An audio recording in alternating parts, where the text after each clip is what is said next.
Amen. Père, nous te remercions pour cette formation des ouvriers. Nous bénissons ton nom pour nous rassembler. Merci pour ta parole et ton esprit. Nous prions que l'effusion que tu as promise à l'Église, à toutes chères, à tous les frères et sœurs, à ceux qui sont en Christ, je prie que tu déverses l'Esprit sur nous en abondance au nom de Jésus. Merci Seigneur pour la réponse. Au nom de Jésus, nous prions. Ce soir, nous allons aux Actes chapitre 2. Nous lisons le verset 1. Acte 2, verset 1. Le jour de la Pentecôte, ils étaient tous ensemble dans le même lieu. Tout à coup, il vint du ciel un bruit comme celui d'un vent impétueux et il remplit toute la maison où ils étaient assis. Verset 3. Des langues semblables à des langues de feu leur apparurent séparées les unes des autres et se posèrent sur chacun d'eux. Verset 4. Et ils furent tous remplis du Saint-Esprit et se mirent à parler en d'autres langues selon que l'Esprit leur donnait de s'exprimer. Nous allons au verset 16. 16 dit: mais c'est ici ce qui a été dit par le prophète Joël. 17. Dans les derniers jours, dit Dieu, je répandrai de mon esprit sur toute chair. Vos fils et vos filles prophétiseront. Vos jeunes gens auront des visions. Et vos vieillards auront des songes. Verset 18. Oui, sur mes serviteurs et sur mes servantes. Dans ces jours-là, je répandrai de mon esprit et ils prophétiseront. Déjà, nous sommes familiers avec ces versets de l'Écriture et Joël 2, verset 28, c'est là que l'apôtre Pierre a pris cette citation. Joël 2, verset 28. Joël 2, verset 28. Après cela, je répandrai mon esprit sur toute chair. Vos fils et vos filles prophétiseront. Vos vieillards auront des songes.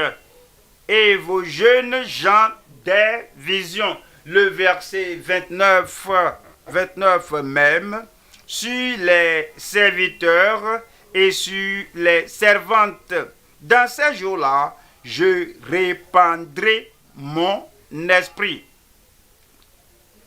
De ces deux références, l'Ancien et le Nouveau Testament, la promesse originale de ce que Dieu a promis, et l'accomplissement sur les apôtres et dans les disciples du Seigneur, alors nous fait voir ce que nous allons voir ce jour, qui est l'objectif divin pour l'effusion de l'Esprit.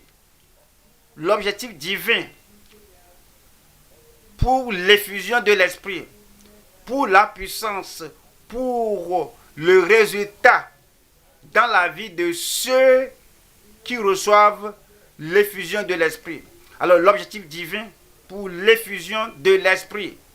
Alors, c'est ce que nous allons voir ce soir, afin que comme vous voyez, comme vous priez, comme vous aurez la puissance de l'Esprit, l'enrichissement de l'Esprit, alors, et on est le renouvellement de l'Esprit, que nous soyons en mesure de savoir que voici le résultat de l'effusion, du baptême, du Saint-Esprit dans nos vies.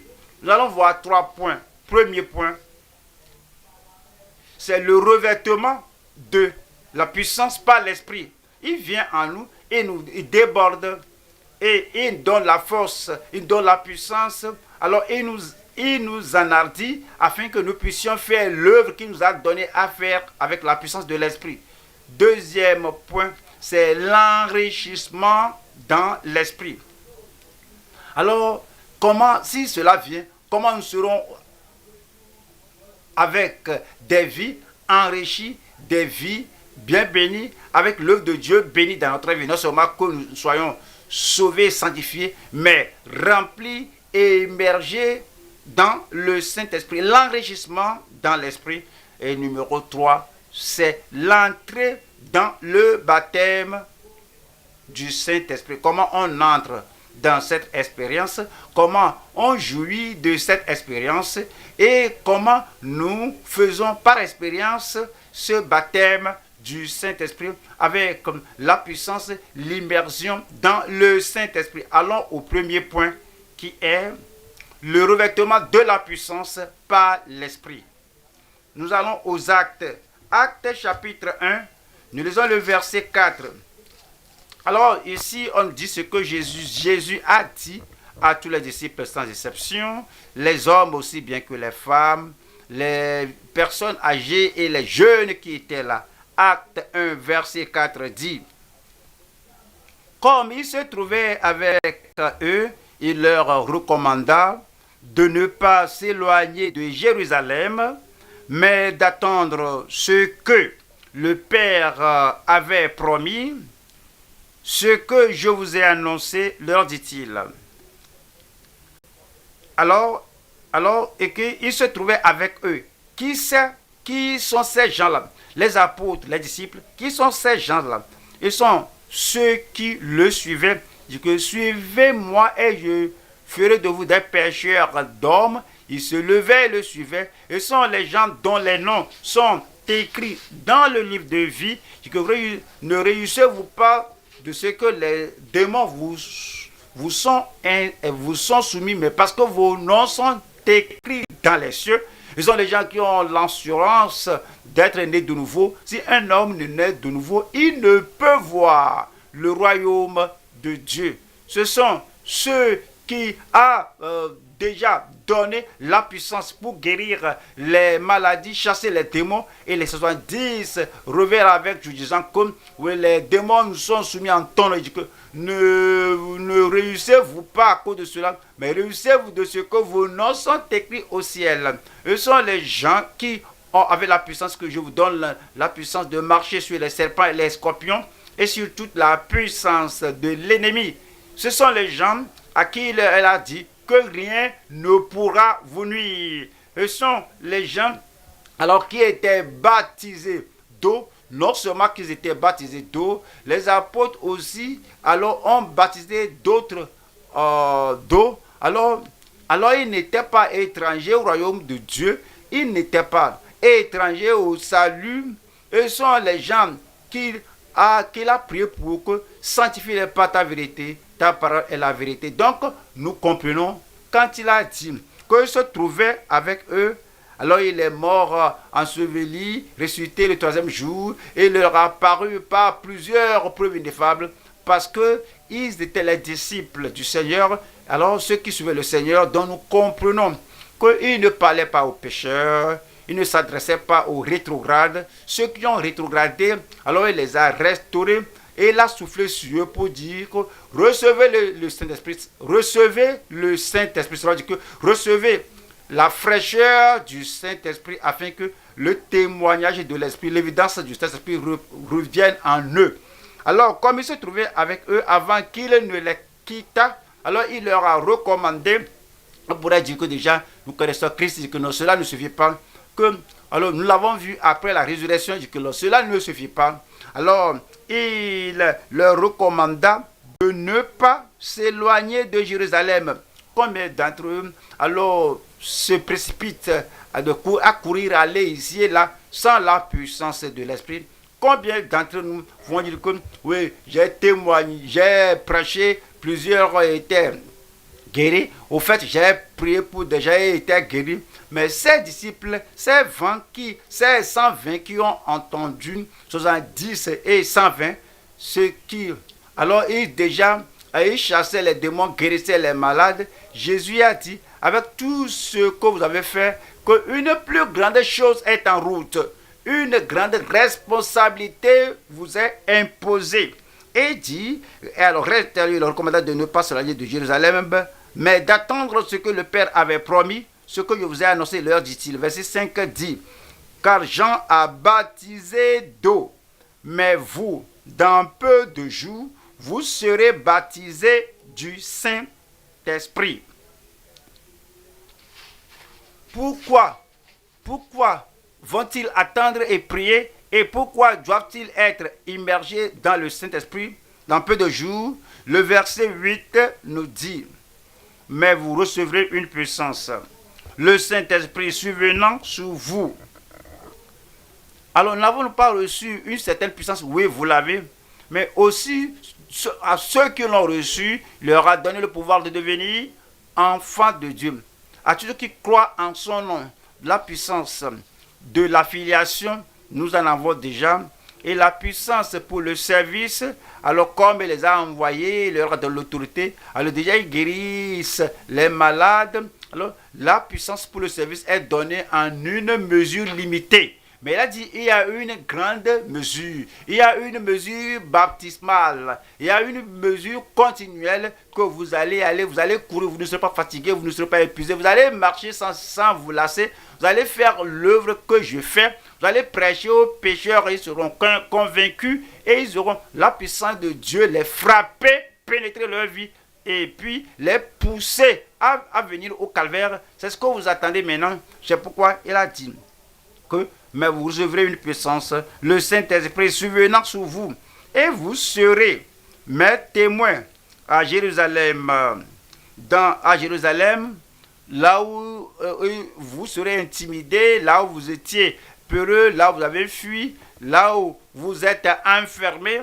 Alors à Jérusalem, vous allez ouvrir les portes. À Jérusalem où le Sanhédrin et les membres du Sanhédrin, à Jérusalem où ils m'ont crucifié, à Jérusalem où ils ne veulent même pas entendre la parole, et ils résistent avec toute leur tradition. En ce lieu-là, alors vous serez mes témoins à Jérusalem, dans toute la Judée. Alors il n'y aura pas de parti que vous direz qu'on ne peut pas aller là-bas à cause de ceci et de cela. Et dans la Samarie, à Samarie, où vous voulez les brûler, parce qu'ils n'allaient pas me recevoir, vous irez là-bas. Lorsque la puissance de l'Esprit de Dieu vient sur vous, alors il n'y aura pas de différence entre Judée et la Samarie. Au fait, là où vous ne comprenez pas leur langue et leur culture, et dit, et jusqu'aux extrémités de la terre. C'est la puissance, c'est le revêtement de la puissance qui vient sur nous lorsque nous sommes baptisés dans le Saint-Esprit. Luc 24, 49. Et voici, j'enverrai sur vous ce que mon Père a promis, et que j'enverrai. Alors il parlait, et c'est la fin de Luc. Comme on quitte Luc 1, on a vu la manifestation de l'Esprit de Dieu. En chapitre 1, c'est dit que le Saint-Esprit alors te couvrira de son ombre, et l'enfant qui sera né de toi sera appelé Fils de Dieu. Même Marie, qui avait le Saint-Esprit, qui l'a couverte de son ombre, devait être parmi ces gens pour recevoir la puissance de Dieu. Ceci est plus grand, ceci est plus élevé que le goût du Saint-Esprit que vous avez.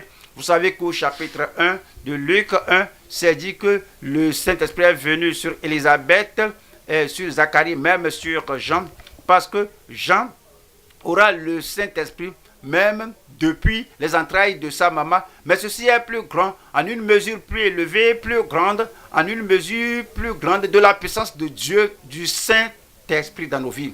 Ceux qui disent que, est-ce que j'ai besoin du baptême du Saint-Esprit? J'ai fait ceci, j'ai fait cela, j'ai eu ceci, j'ai eu cela. Ces gens-là, ces gens, et ces gens dont on parle ici, ils ont l'influence du Saint-Esprit, la transformation du Saint-Esprit. Ces gens ont repris vie, l'Esprit de Dieu souffle la vie en eux. Cependant, il y a encore une mesure de la puissance du Saint-Esprit qu'ils ne connaissaient pas. Et dit ici, et voici, j'enverrai sur vous ce que mon Père a promis, mais vous restez dans la ville. C'est-à-dire à Jérusalem. Il y a des gens qui ne peuvent pas obéir à la parole de Dieu, que rester et que demeurer, que les gens disent que les gens meurent, je ne peux pas attendre, je ne peux même pas venir à l'église parce que pendant que vous essayez de vous nourrir, lorsque vous priez, lorsque vous adorez les autres, que les gens meurent, à cause de ce qui meurt, je dois courir, je dois sortir. Mais Jésus savait que les gens meurent, Jésus savait que les pécheurs périssent. Alors, les pécheurs périssent, mais si on n'a pas la puissance, si on n'a pas l'onction, si on n'a pas le revêtement de la puissance, si on n'a pas la vision et la sagesse, si on n'a pas l'Esprit de Dieu qui pénètre en nous, qui va les aider, les amener au Seigneur, alors si on court, on va, on sort. Jésus a dit, il ne faut pas courir, il ne faut pas sortir, il ne faut pas donner des excuses pour désobéir à Dieu. Mais il dit que, mais vous restez dans la ville jusqu'à ce que vous soyez revêtus, jusqu'à ce que vous soyez submergés, vous soyez revêtus de la puissance d'en haut. Michée, dans l'Ancien Testament, Michée 3, Michée avait un avant-goût de cette puissance lorsque la puissance du Saint-Esprit vient sur nous. Oui, il y a le parler en langue, mais le but ultime, ce n'est pas le parler en langue. Il y a des gens qui parlent en langue, ils ne comprennent pas les Écritures. Il y a des gens qui parlent en langue, ils n'ont pas la vision, la passion, ils n'ont pas la consécration, ils n'ont pas l'attitude de sortir et ils n'ont pas cette impulsion pour faire ce que le Saint-Esprit dit. Alors parler en langue, c'est l'évidence initiale du baptême du Saint-Esprit. C'est initial, ce n'est pas la fin, ce n'est pas le but final, ce n'est pas la chose la plus importante, l'évidence la plus importante que vous avez le Saint-Esprit, le feu dedans de vous. Mais les gens qui parlent en langue et répètent ces choses, la même langue qui parlait des années, ils répètent ces choses incohérentes. Ils ont quelque chose de local, un renouvellement local en eux. Mais les gens qui vont réellement recevoir la puissance du Saint-Esprit dont nous parlons, la puissance du Saint-Esprit qui va évangéliser le monde, qui va guérir les malades, qui va ressusciter les morts, qui va faire le spectaculaire, c'est ce que Jésus dit. Michée 3, le verset 8 dit, mais moi, présentement, aujourd'hui, il dit, mais moi, comme je vois ma vie, comme je m'examine, mais moi, je suis rempli de force de l'Esprit de l'Éternel. Le baptême dans le Saint-Esprit, comme on continue, comme on s'approfondit, comme on se rafraîchit, comme nous avons les regards vers le Seigneur, que cette puissance soit nouvelle à tout moment, cela nous remplit. Cela nous remplit. Et on est prêt à tout moment pour le ministère de l'Esprit de Dieu. Et je suis rempli de justice et de vigueur pour faire connaître à Jacob son crime et à Israël son péché.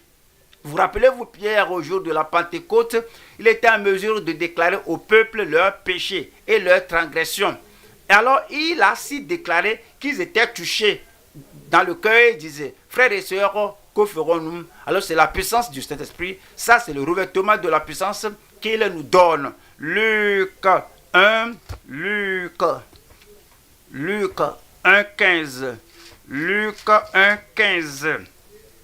Qui dit, quand il sera grand devant le Seigneur, quand vous avez la puissance du Saint-Esprit, Dieu vous regarde de façon particulière, parce que le Seigneur sait que vous êtes distingué, que vous êtes identifié, que vous êtes démarqué, vous êtes sorti de la foule de plusieurs chrétiens, et plusieurs chrétiens qui n'ont pas assez de valeur devant Dieu. Ils sont enfants de Dieu. Pour leur vie personnelle, oui, tout va bien avec eux. Mais pour que Dieu les regarde, pour dire que oui, ma vision pour le monde, mon salut pour le monde, voici un instrument particulier qui fera partie des gens qui vont le rendre possible. Donc, le Seigneur les regarde et dit alors qu'il sera grand devant le Seigneur, il ne boira ni vin, ni liqueur enivrante. Il y a les choses que la majorité des gens font, il y a des choses que la majorité des gens prennent, la façon dont ils passent leur temps, et les choses qu'ils font, comment ils vivent avec les gens, et la personne qui sera remplie du Saint-Esprit, qui aura des visions, qui a de grands rêves, de grandes passions, et la personne veut avoir tous ces pécheurs partout où ils se trouvent convertis au Seigneur. Alors il y a des choses que la personne n'a pas le temps de faire. Il y a le temps des choses auxquelles la personne ne participe pas. Et c'est dit que il ne boira ni vin, ni liqueur enivrante, et il sera rempli de l'Esprit Saint dès le sein de sa mère. Vous voyez, la vie de Jean était totalement différente à cause de la présence de l'Esprit de Dieu et à cause de cette purification par l'Esprit et à cause de cette puissance de l'Esprit de Dieu dans sa vie. Le verset 16. Il ramènera plusieurs des fils d'Israël au Seigneur leur Dieu. C'est l'évidence qu'on a la présence, la prééminence, la puissance de l'Esprit en nous. Et puis, nous avons la proclamation qui nous provient d'être la proclamation par le Saint-Esprit et nous tournons l'esprit des gens, le cœur des gens vers le Seigneur. Et le verset 17 dit, il marchera devant Dieu avec l'esprit et la puissance d'Élie. Il marchera devant lui avec l'esprit et la puissance d'Élie. Maintenant, vous comprenez que Élie a fait beaucoup de miracles, mais dans le cas de Jean-Baptiste, la parole de Dieu dit qu'il n'a fait aucun miracle. Le miracle d'appeler le feu du ciel, le miracle de prier selon ma parole, il n'y aura pas de pluie, ni rosée, toutes ces années selon ma parole. Le miracle de multiplier le repas des veuves dans l'église et le miracle pour ressusciter l'enfant mort de la veuve là, tout cela Élie a fait. Tout cela Jean n'en avait pas fait. Mais la puissance que Élie a manifestée lorsque les gens suivaient Baal, il a dit, oh Dieu, écoute-moi, que le peuple sache que j'ai fait ceci en ton nom, et le feu est descendu, et le peuple eux-mêmes ont dit, l'Éternel est Dieu, l'Éternel est Dieu. Alors ils se sont détournés de Baal pour se tourner vers le Dieu vivant. C'est la puissance, c'est le but ultime. Le feu, Dieu n'est pas là. Le séisme, Dieu n'est pas là. Et les vents, Dieu n'était pas là. Mais une voix calme, sereine, qui a touché le cœur des gens, sachant que Dieu est Dieu. Lorsque nous avons la puissance et non le vent impétueux, la puissance, parce qu'il va faire descendre le feu pour brûler tous les sacrifices, mais le feu, la puissance qui va tourner, qui va détourner l'esprit des gens de ce qu'ils faisaient, ce qu'ils suivaient, oui, l'idolâtrie qu'ils suivaient, pour les tourner vers le Seigneur, suivre la voie du Seigneur, c'est la puissance. Et dit que il marchera devant Dieu avec l'esprit et la puissance d'Élie pour ramener les cœurs des pères vers les enfants et les rebelles à la sagesse des justes, afin de préparer au Seigneur un peuple bien disposé. C'est-à-dire que le Seigneur viendra, la première fois qu'il était venu sur terre, il est venu faire le sacrifice pour le salut de l'humanité. Alors, le lendemain, Jean, le voyant, il a révélé, c'est-à-dire révélé Christ aux gens, que voici l'agneau de Dieu qui ôte le péché du monde. C'est la révélation. Alors, c'est ce qu'on doit faire. On doit pointer du doigt l'agneau de Dieu, le sacrifice final, le sauveur aux gens, et puis pointer du doigt les gens au sauveur. Alors on doit connecter le sauveur au pécheur, le pécheur au sauveur, le monde au sauveur, afin qu'il se réconcilie avec Dieu par Jésus-Christ. C'est pourquoi la puissance a été donnée. C'est pourquoi nous attendons, c'est pourquoi nous avons les regards vers le Seigneur, afin que la puissance du Saint-Esprit par nous ramène beaucoup de pécheurs au Seigneur. Actes des apôtres, chapitre 4, 31. Rappelez-vous, nous parlons du revêtement par l'Esprit. l'Esprit vient sur nous et nous donne la puissance afin que nous puissions prêcher l'évangile avec assurance, avec conviction et de conduire les gens au Seigneur et faire de le peuple de Dieu. Acte 4, verset 31. Quand il eut prié, le lieu où ils étaient assemblés trembla. Ils furent tous remplis du Saint-Esprit. Ils étaient baptisés au départ, ils étaient guéris au départ. Ils ne continuaient pas à parler en langue, répéter l'ancienne litanie. Alors ils n'étaient pas arrêtés, charnels, faisaient les choses comme ils étaient. Non, non, non, non, non. Ils ont prié de nouveau. Le Saint-Esprit a renouvelé et la plénitude en eux. Ils furent tous remplis du Saint-Esprit et ils annonçaient la parole. Ce n'est pas parler en langue, oui, parler en langue, c'est bon. Mais ils annonçaient la parole de Dieu avec assurance. Verset 33 dit: les apôtres rendaient avec beaucoup de force témoignage de la résurrection du Seigneur Jésus, et une grande grâce reposait sur eux tous. Maintenant, l'apôtre Paul, qui est venu après ces premiers apôtres, après que ces apôtres ont fait de grandes choses,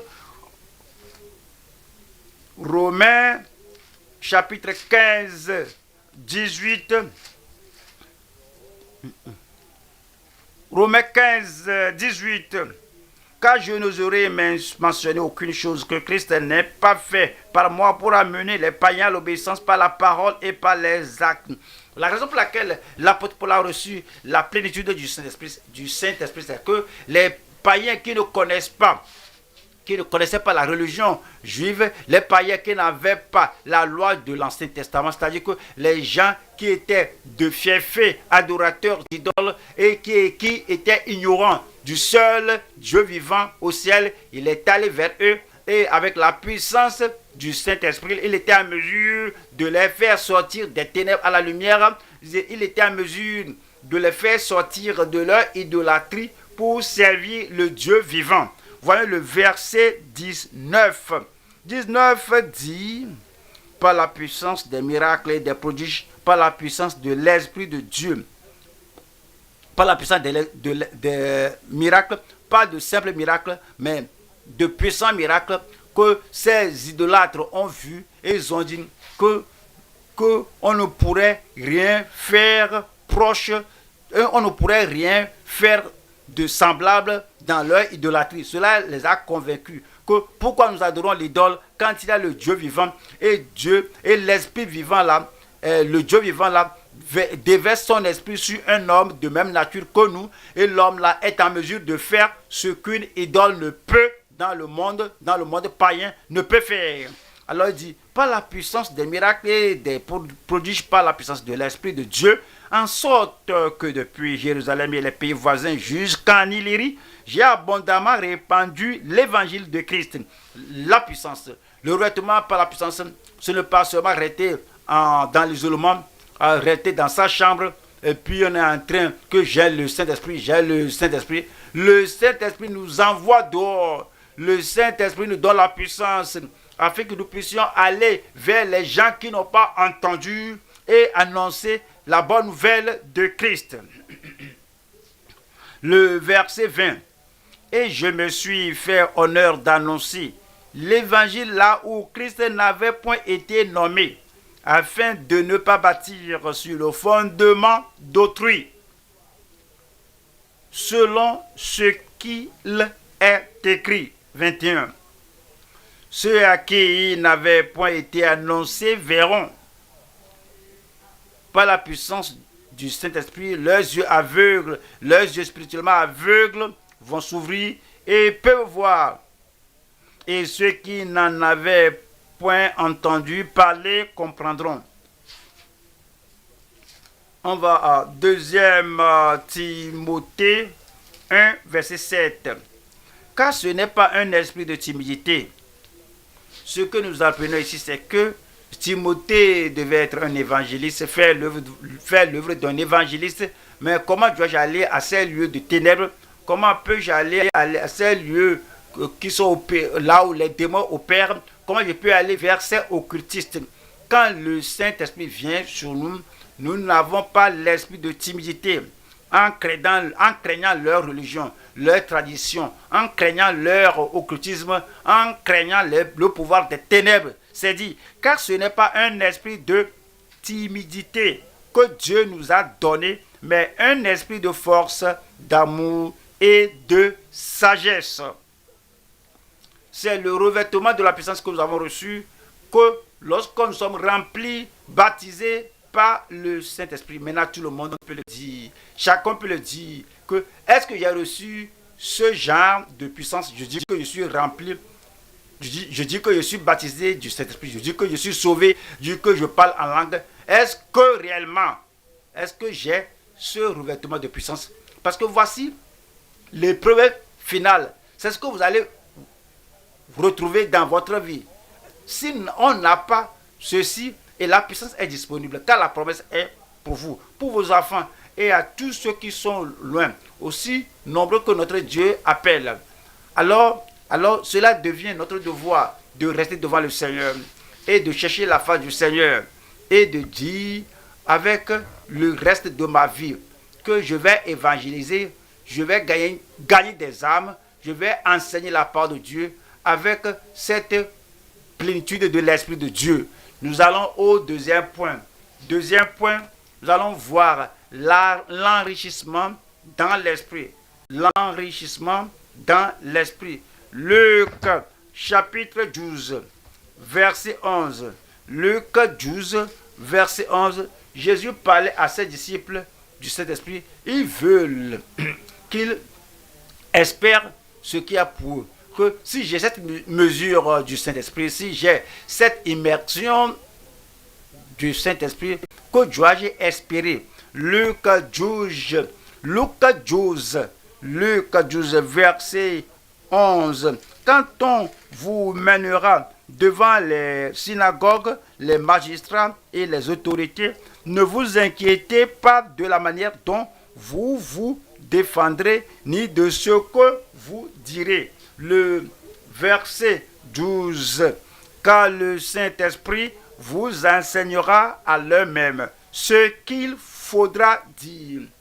Plusieurs fois, plusieurs personnes ne peuvent rien dire aux incroyants ou aux hauts cadres, à moins qu'ils n'aient une fiche à lire. Mais il y a de bons enfants de Dieu, oui, sont très contents, ils sont enthousiasmés d'évangéliser, on donne des tracts.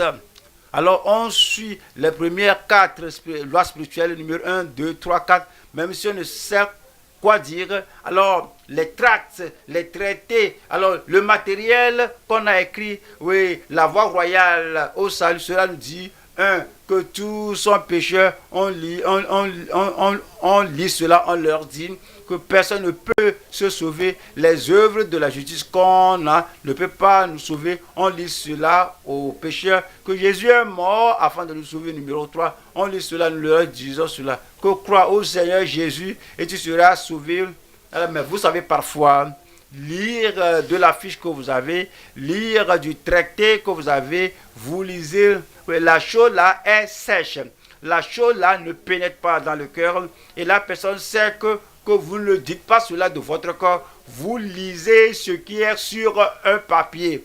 Alors cela n'atteint pas. Alors réellement nous ne gagnons pas ces âmes. Alors ces âmes n'ont pas même au fait on n'a pas la conviction de ce qu'on lit. Cela ne vient pas coulant comme sortant comme de l'eau. Parce que c'est dit que cela va sortir de votre sein comme un fleuve. Alors cela ne vient pas avec le feu et la conviction. Mais le Seigneur a dit que car le Saint-Esprit vous enseignera à l'heure même ce qu'il faudra dire. Voyons Matthieu 10, verset 18. Matthieu 10, 18. Vous serez menés à cause de moi devant des gouverneurs et devant des rois pour servir de témoignage à eux et aux païens. Le Seigneur leur disait que ce ne sera pas seulement les Juifs auxquels ils prêcheront, mais ils prêcheront aussi aux païens. Et 19 dit, mais quand on vous livrera, ne vous inquiétez, ne dites pas que je ne sais pas ce que je vais dire, je dois voir ceci, voir cela, je dois écrire ceci et cela. J'espère que je n'oublie pas toutes ces choses que j'ai écrites, quand je viens vers eux, mais ne vous inquiétez ni de la manière dont vous parlerez, ni de ce que vous direz. Ce que vous aurez à dire vous sera donné à l'heure même. Si le Saint-Esprit est en nous, l'Esprit de Dieu connaît ces gens-là et nous connaît. L'Esprit de Dieu connaît leur famille, connaît leur histoire, connaît ce qui va les atteindre. Il connaît l'illustration qu'il va donner, alors qui va transmettre le message à ces gens. Alors il sait ce que les gens-là vont écouter, qui va leur faire rappeler leur ancienne vie de péché. Alors il sait ce qui va les briser et les mettre à genoux pour confesser. Notre fichier peut ne pas faire ça. Tout ce qu'on essaie de faire relever de notre cerveau peut ne pas faire ça. Mais c'est dit que ce que vous aurez à dire vous sera donné à l'heure même.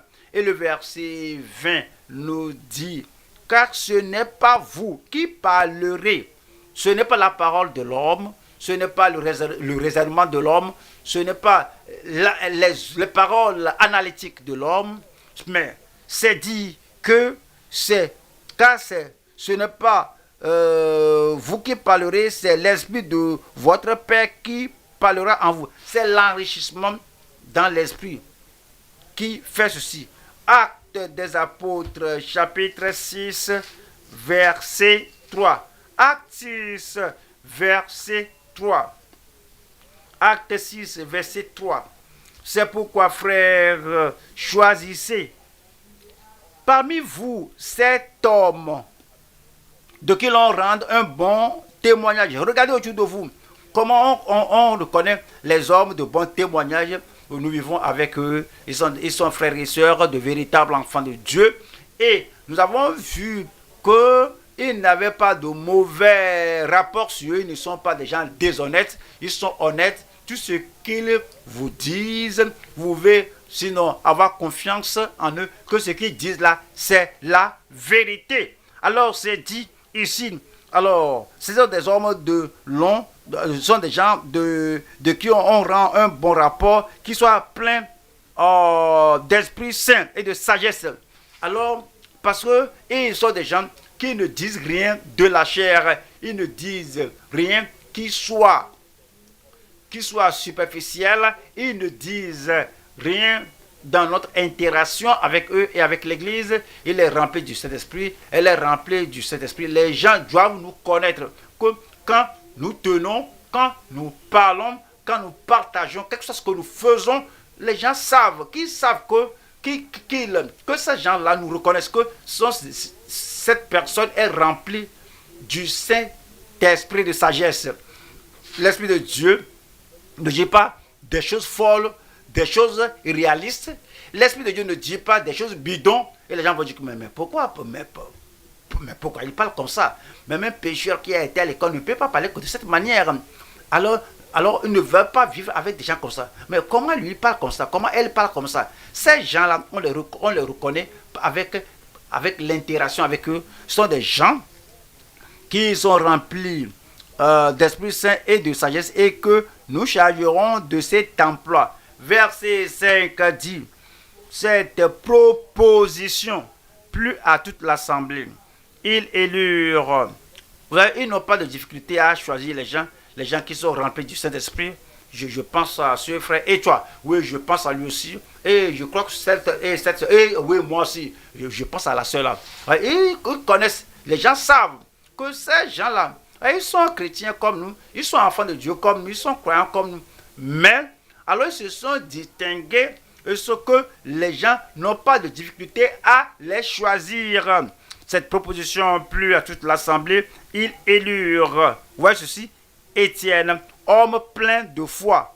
Quand on est rempli du Saint-Esprit, on sera rempli de puissance, de foi, d'amour, parce que c'est le Saint-Esprit qui répand l'amour de Dieu sur notre cœur. Il élut Étienne, homme plein de foi et d'esprit saint. Philippe, Procolon, Nicanor. Verset 8 dit, Étienne, plein de grâce et de puissance, faisait des prodiges et de grands miracles parmi le peuple. Il n'était pas un apôtre et il ne devait pas manifester la puissance pour faire des miracles. Et il devait distribuer la nourriture, mais à tout moment que l'occasion se présentait dans la ville, dans la communauté, toutes les fois que l'opportunité se présente, parce qu'il était baptisé dans le Saint-Esprit, parce qu'il était rempli du Saint-Esprit, parce qu'il est revêtu de la puissance, parce qu'il était enrichi par l'Esprit Saint, quand l'opportunité se présente, il manifestait la foi et la puissance, il faisait de grands miracles et de prodiges parmi le peuple. Le verset 17 dit, mais il ne pouvait résister à sa sagesse et à l'esprit par lequel il parlait. Il venait avec des arguments, il venait avec des débats philosophiques. Alors, toutes les fois qu'il venait à lui, le Saint-Esprit était présent dans sa vie, prééminent dans sa vie, puissant dans sa vie, qu'il réfutait chacun de les confondait. Ça, c'est l'enrichissement par l'Esprit que le Seigneur nous dit, donc qu'on en a besoin, afin qu'on ne soit pas satisfait de ce qu'on a eu dans le passé. 1er Corinthiens, chapitre 2, verset 4. 1er Corinthiens 2, verset 4. Et ma parole et ma prédication ne reposaient pas sur les discours persuasifs de la sagesse, mais sur une démonstration d'esprit et de puissance. Ici, l'apôtre Paul dit qu'il n'imitait personne et ne copiait personne. Il y a des gens qui peuvent construire certaines phrases et pas voir ceci, mais l'apôtre Paul dit que tout cela, que les gens vont savoir que cela vient de la tête. Cela va entrer dans leur tête, ils vont apprécier comme cela rentre en eux, mais leur cœur. Alors, et quand cela vient du cœur et cela atteint le cœur des gens, alors cela convainc les gens, cela les convainc, cela les pousse à la croix de Christ et ils vont vouloir avoir le Seigneur comme leur sauveur personnel. Voilà le verset 9. 9 dit, mais comme il est écrit, ce sont des choses que l'œil n'a point vues, que l'oreille n'a point entendues, et qui ne sont point montées au cœur de l'homme, des choses que Dieu a préparées pour ceux qui l'aiment. L'apôtre Paul disait que les choses que Dieu a préparées pour ceux qui aiment Dieu, beaucoup d'entre nous ne le savons pas. Oui, je souffre de la persécution. Si je persévère, quelle est la fin? Quel est le but? Quel est le résultat? Quelle est la récompense? Alors, qu'est-ce que j'aurai? Il dit que, alors ce n'est pas entré dans le cœur de l'homme. Voilà le verset 10. Dieu nous les a révélés par l'Esprit.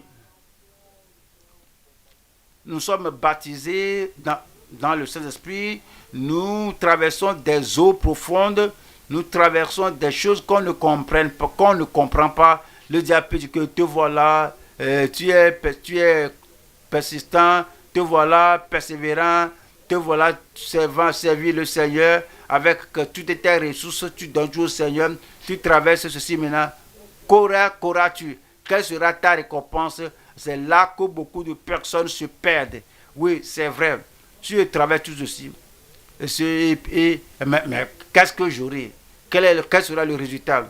Même est-ce que le ciel sait que je traverse ceci? Est-ce que le ciel sait que je traverse ceci, que je suis persécuté, homme de Dieu, femme de Dieu?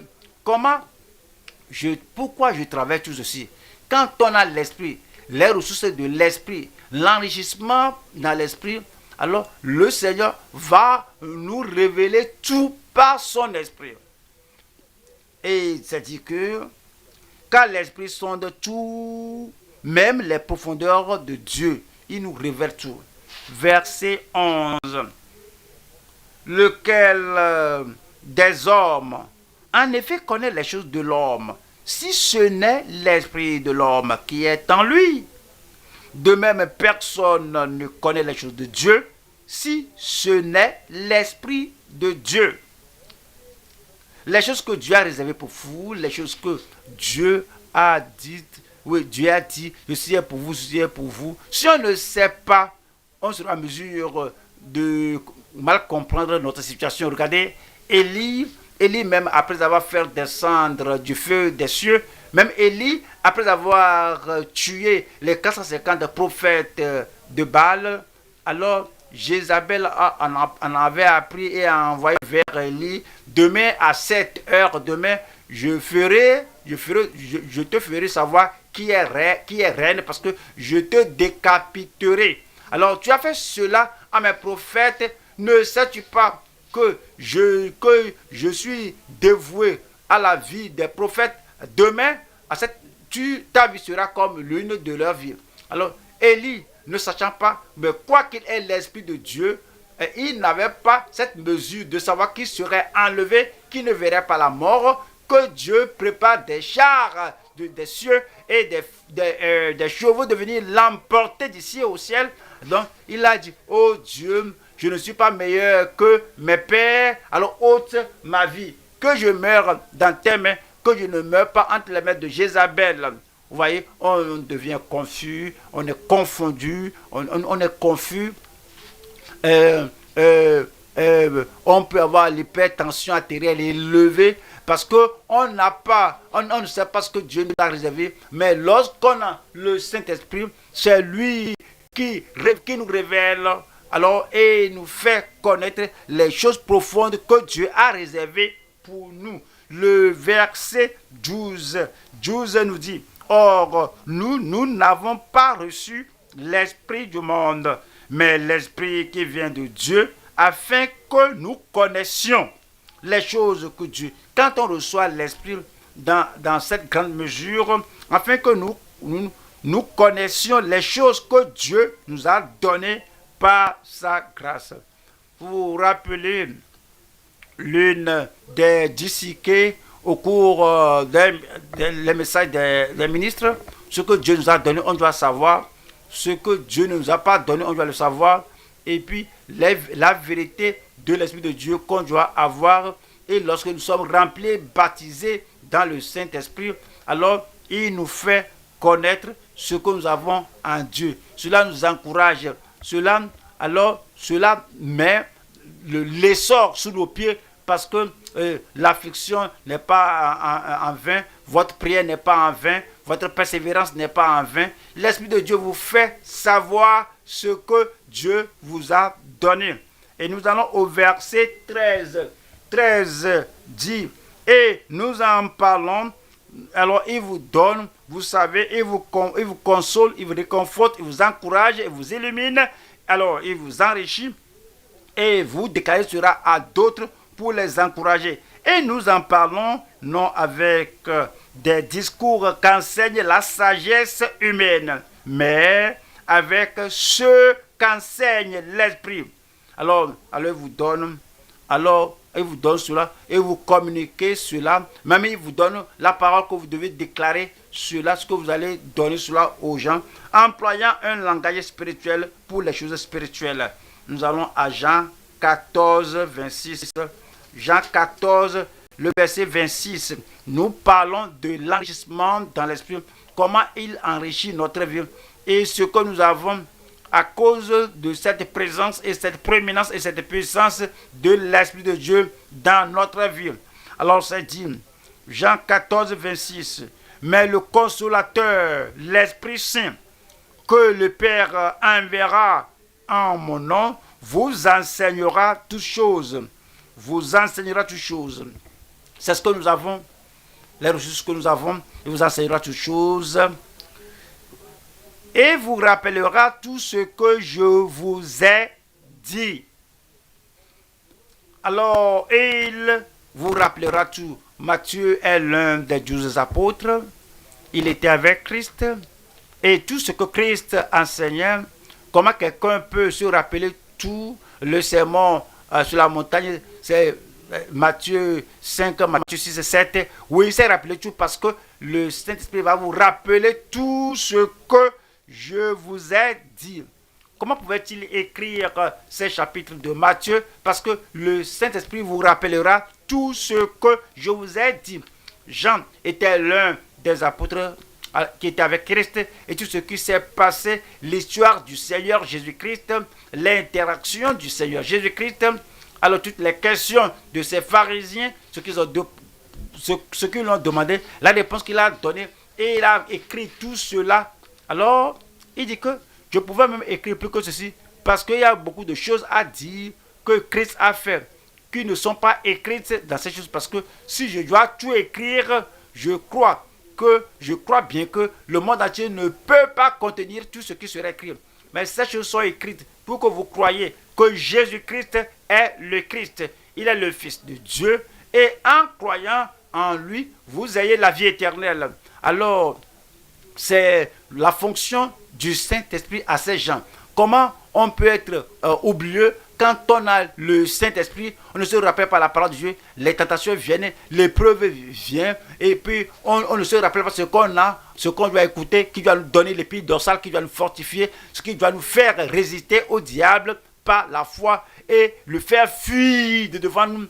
Alors le baptême dans le Saint-Esprit, le revêtement par le Saint-Esprit, l'enrichissement dans le Saint-Esprit, alors tout cela va amener à notre souvenance tout ce que le Seigneur nous a dit. Jean 16, le verset 7. Jean 16, 7. Cependant, je vous dis la vérité, il vous est avantageux que je m'en aille, car si je ne m'en vais pas, le consolateur ne viendra pas vers vous. Mais si je m'en vais, je vous l'enverrai. Je vous l'enverrai. Je vous l'enverrai. Verset 8. Et quand il sera venu, il convaincra le monde en ce qui concerne le péché. Quand il parle par vous, le Saint-Esprit va convaincre le monde en ce qui concerne le péché, la justice et le jugement. Le verset 9 dit, en ce qui concerne le péché, parce qu'ils ne croient pas en moi. Alors, ils vont dire qu'ils ne croient pas en moi. Il y aura le péché dans leur vie, dans leur pratique, dans leur style de vie, parce qu'ils n'ont pas cru en moi. Et le Saint-Esprit qui demeure en toi, qui enrichit ta vie, le Saint-Esprit va t'envoyer et le Saint-Esprit ira avec toi. Et quand tu parles, leurs péchés sera révélé. Verset 17 dit, la justice, c'est parce que je vais au Père et que vous ne me verrez plus. Le verset 11 dit, le jugement, parce que le prince de ce monde est jugé. Le prince de ce monde est jugé parfois. Lorsqu'on parcourt la vie, on traverse la vie, on se demande, ces gens, regardez ce qu'ils font. Nous voulons demeurer justes et par la grâce de Dieu, nous embrassons la justice. Ces gens volent, ils détournent l'argent du gouvernement, l'argent de l'État, ils font ceci, cela. Ils roulent dans des voitures de luxe et alors ils n'ont pas leur argent, pas leurs efforts. Nous, on ne fait pas cela. Nous disons que Dieu va les juger. Alors comment suis-je sûr que Dieu va juger tous ces gens? Est-ce que nous punissons sans faire, nous nous punissons en ne faisant pas ce qu'ils font? Mais quand le Saint-Esprit réside en nous, opère en nous, il va nous dire qu'il y a le jugement, même le prince de ce monde sera jugé. Alors nous pouvons avoir l'esprit reposé, nous pouvons avoir l'âme reposée, sachant qu'on ne travaille pas en vain, qu'on ne garde pas la justice en vain. Le jugement viendra sur chaque malfaiteur. Le verset 12. J'ai encore beaucoup de choses à vous dire, mais vous ne pouvez pas les porter maintenant. Seigneur Jésus, est-ce que tu veux dire que... Est-ce que tu dis que la profondeur de la vérité, la hauteur de la vérité, tout ce qu'on connaît, y a-t-il des choses encore qu'on ne connaît pas? On se rappelle, tu as dit que heureuses vos oreilles de ce qu'ils entendent, heureux vos yeux de ce qu'ils voient. Seigneur, je te loue, Père, je te loue, parce que voici ta volonté de révéler ceci à des bébés, avec tout ce qu'on a entendu de Christ, avec tout ce qu'on a vu Christ faire, y a-t-il encore des choses, des vérités saillantes, rédemptrices, qu'on n'a pas entendues? Jésus a dit encore que j'ai encore beaucoup de choses à vous dire, mais vous ne pouvez pas les porter maintenant.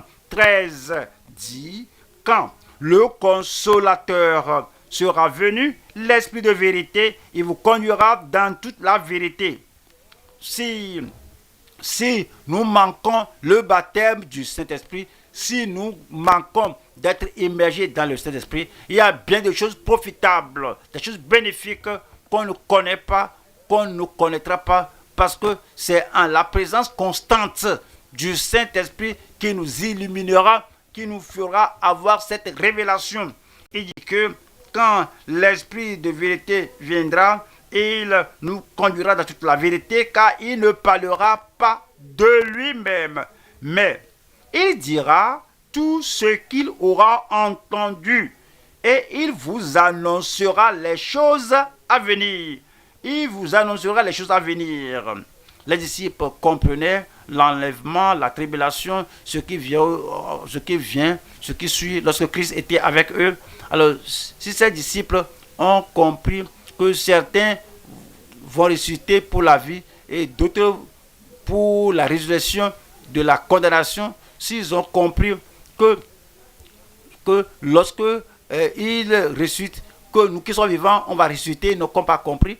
Paul a dit que je vous montre un mystère que je vous dis que les autres n'en ont pas parlé, ils n'avaient pas entendu parler de cela, que nous ne soyons pas, que nous nous attristons parce qu'ils n'ont pas d'espoir, parce que si nous croyons que Jésus est ressuscité des morts, nous aussi, nous allons ressusciter des morts. Nous allons entendre la voix du ciel. Et lorsque la voix là vient comme une trompette, que les morts en Christ ressusciteront, et puis nous serons enlevés ensemble avec eux. Et puis nous serons à jamais avec le Seigneur. Il a dit que c'est quand le Saint-Esprit vient, toutes ces choses qu'on ne comprenait pas, on va les comprendre parce qu'il nous montrera les choses à venir. Nous venons au troisième point maintenant. Nous allons voir maintenant l'entrée dans le baptême du Saint-Esprit. L'entrée dans le baptême du Saint-Esprit.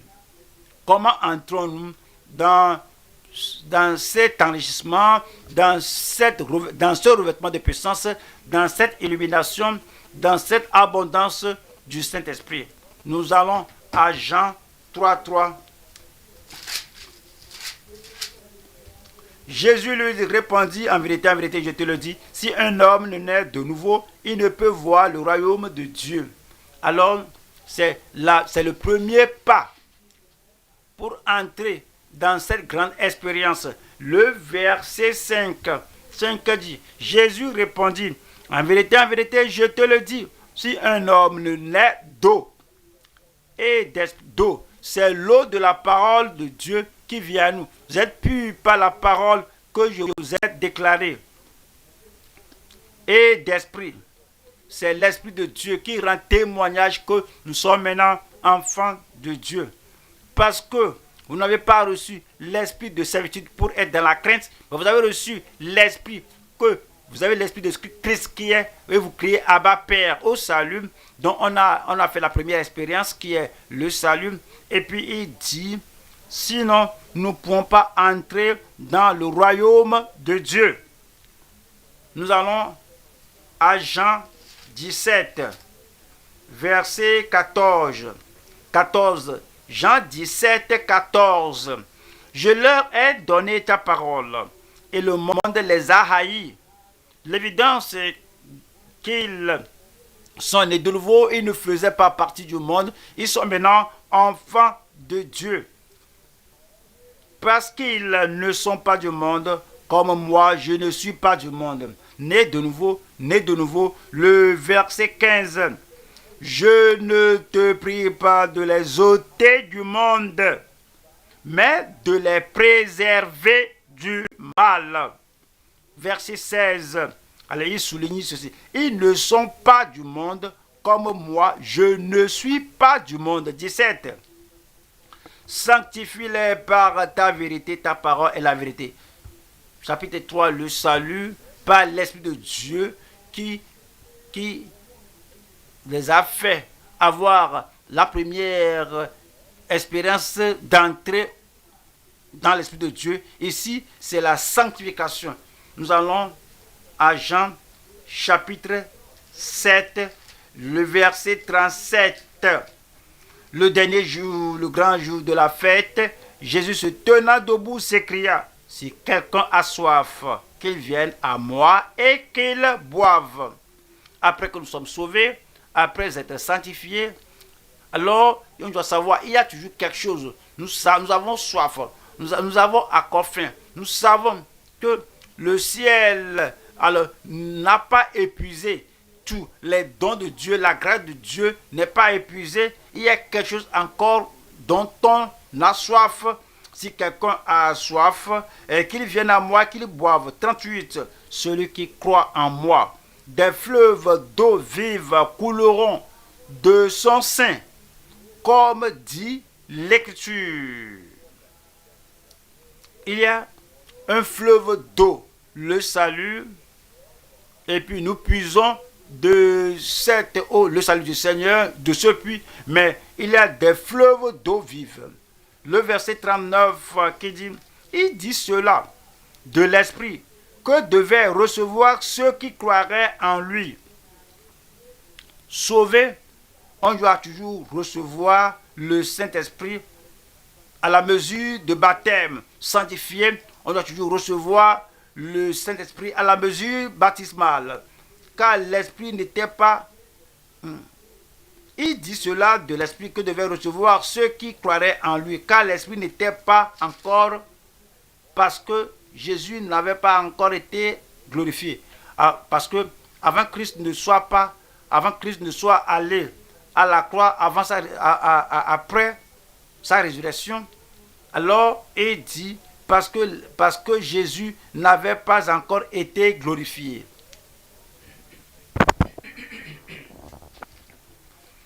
Ésaïe 59, verset 19. On craindra le nom de l'Éternel depuis l'Occident et sa gloire depuis le soleil levant. Quand l'ennemi viendra comme un fleuve, l'Esprit de l'Éternel le mettra en fuite. Nous parlons de comment entrer et comme on entre, les choses qui nous submergeaient, les choses qui mettaient notre dos par terre. L'ennemi vient, il ne vient pas dans l'isolement, l'ennemi vient comme un fleuve alors qui va vouloir nous un fleuve de personnes, de gens qui vont vouloir nous pousser, nous faire tomber. Mais parce que nous avons l'Esprit de Dieu en grande mesure, c'est-à-dire que l'Esprit de Dieu les mettra en fuite. Et voyons le verset 20 qui dit, un Rédempteur viendra pour Sion, pour ceux de Jacob qui se convertiront de leurs péchés, dit l'Éternel. 21 dit 21. Voici mon alliance avec eux, dit l'Éternel. Mon esprit qui repose sur toi et mes paroles que j'ai mises dans ta bouche. La combinaison de la part de Dieu, de l'Esprit de Dieu, les Écritures, le Saint-Esprit,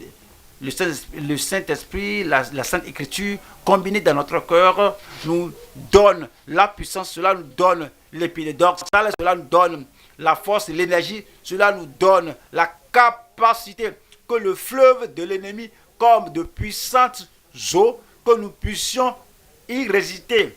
Alors, l'eau est la parole et l'esprit. L'esprit est la parole qui opère dans votre bouche, ne quittera pas de votre bouche et ne se retireront point de ta bouche, ni de la bouche de tes enfants, ni de la bouche des enfants de tes enfants, dit l'Éternel, dès maintenant et à jamais. Amen. Vous savez, avant que l'Esprit de Dieu ne vienne, il y a le salut très grand, il y a la sanctification très grande, mais parfois, parfois on va un pas en avant et on fait deux pas en arrière. Parce que parfois, sur la montagne, parfois dans la vallée, parfois on s'épuise, mais quand le Saint-Esprit vient et il illumine la parole, et met la parole en feu en nous et dit qu'il ne se retirera pas, cela ne va pas se retirer de nous, ni de nos convertis, ni des convertis de nos convertis, et dès maintenant et à jamais. Que devons-nous faire? Nous allons à Luc 11, verset 9. Que ceci est disponible, parce que rappelez-vous la promesse, alors que la promesse est pour vous et pour vos enfants et à tous ceux que notre Dieu appellera. Partout et qu'on se trouve, alors il nous dit maintenant comment entrer. Nous entrons dans le salut par l'Esprit de Dieu, à la sanctification par l'Esprit de Dieu, et maintenant nous devons avoir ce revêtement de puissance et ce baptême dans le Saint-Esprit, et nous devons l'avoir, nous devons rester, attendre jusqu'à ce que cela nous soit donné. Nous allons à Luc 11, le verset 9. Et moi je vous dis, demandez, l'on vous donnera. Cherchez et vous trouverez. Frappez et l'on vous ouvrira. Vous voyez, il n'y a pas une ombre de doute ici. C'est dit, le verset suivant dit ce qu'il dit. Car quiconque demande reçoit. Quiconque vous êtes sauvé. C'est votre droit, vous êtes sanctifié. C'est votre privilège. Car quiconque demande reçoit. Celui qui cherche trouve. Et l'on ouvre à celui qui frappe. Vous êtes si assoiffé, vous êtes si désireux que c'est la promesse qui est donnée à chaque enfant de Dieu. Cela m'a été donné. Donc, je demande, donc je cherche, donc je frappe. Et c'est dit que quiconque, alors, et l'on ouvre à celui qui frappe. Et le verset 13 dit,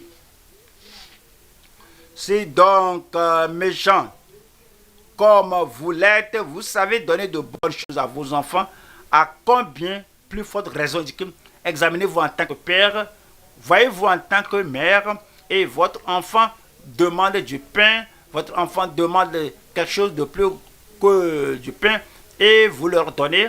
Alors c'est dit, à combien plus forte raison le Père Céleste donnera-t-il le Saint-Esprit à ceux qui le lui demandent? Il vous le donnera. Il dit, il vous le donnera. Il nous dit en Actes chapitre 5, 32.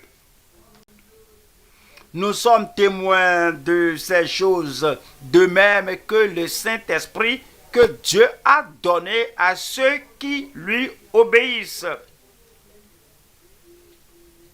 Si vous lui obéissez, vous devez rester. Si vous lui obéissez, vous devez attendre. Dit que je veux cette grande mesure du Saint-Esprit. Il vous l'accordera.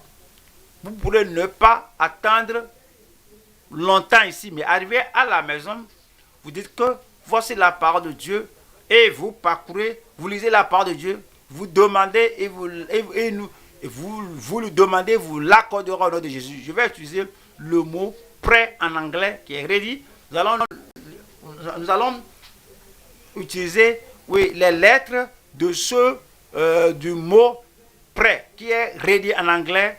Alors il y a R qui est renouveler votre consécration. Vous espérez en Dieu toute votre consécration, votre corps, votre esprit. Alors vous donnez tout au Seigneur. Vous êtes prêt à faire tout ce qu'il veut que vous fassiez.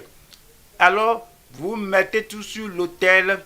Alors il y a eux qui est examiner votre conscience, toutes les promesses que vous avez faites au Seigneur au départ. Je vais courir, je vais prêcher, je vais faire ci, je vais intercéder, je vais aller pour le Seigneur, et que rien ne soit tout grand pour moi de sacrifier pour le Seigneur.